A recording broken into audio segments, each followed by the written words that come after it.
Bago po tayo ng lingguran na isang ating pong Panginoon. Mababasa natin sa Biblia na kung ang mga tao ay magtitiwala sa Diyos at susunod sa Kanya, iingatan at bibigyan niya. Subalit kung sila ay tatalikod sa Diyos at iisipin ang sariling kapakanan, sila ay pumapasok sa isang malaking suliranin. Ang isang halimbawa nito ay ang akala sa mga Corona chapter 21 verse 1 to 4. Ito ay ang pangyayari ng binilang ni David ang sambayan ng Israel. At pangyayari ay nagpasimulan si Satanas ay tumayo laban sa mga Israel at sinusuhan si David na bilangin ang mga sambayanan ni Israel. Tandaan na sinusuhan ni Satanas si David na bilangin ang mga kalalakihan Israelitan na handa sa pakipagdigma. Sinusuhan ni Satanas si David upang magtiwala sa kanyang sariling lakas kaysa dumipende sa Diyos. At si David ay nagtanggol ng matinding kaparusahan. Nagpadala ang Diyos ng matinding parot sa Israel.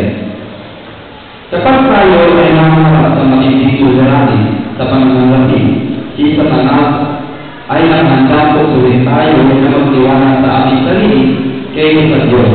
Kung tayo ay dapat sa pagbibigay ng ikapu at handol, ito ay ipapakita ng ating espiritual na pagpatalaga sa Diyos.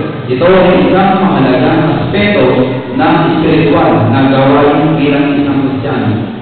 Panawagan, sa panahon ng pagsubok at kahirapan, namulubog ang ating karakter.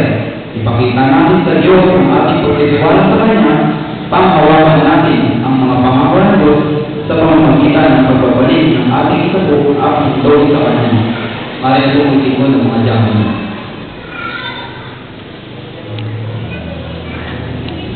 Ating pong awitin ang showers of blessing.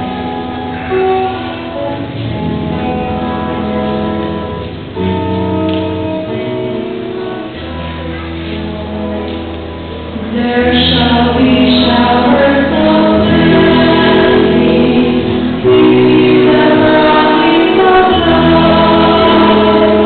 There shall be seasons refreshing, and from the Savior above. Showers of blessing,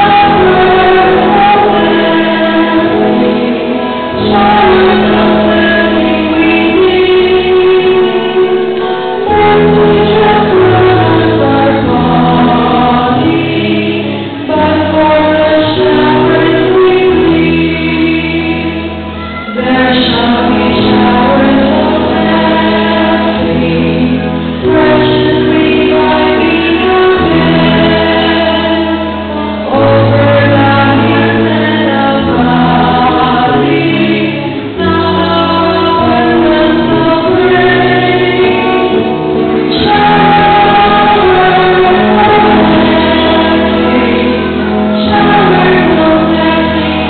we need.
Tayo manalangin.